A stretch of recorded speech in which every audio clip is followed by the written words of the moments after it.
দুবাইতে বন্যা হয়ে গেছে, নেই কোনো আশেপাশে নদী, নেই কোনো খাল, কিন্তু বন্যা দেখো ভাই, এইখানে হাঁটু সমান জল, এর আগে গিয়ে মেইন হাই রোডে আছে কোমর সমান জল।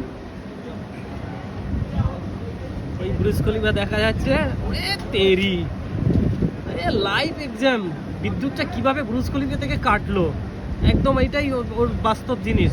এখানে সেই বাস পড়ার জন্য কি একটা মেশিন লাগানো আছে বলছিল, লাইভ আমার ভিডিওতে ক্যামেরায় ধরা পড়লো।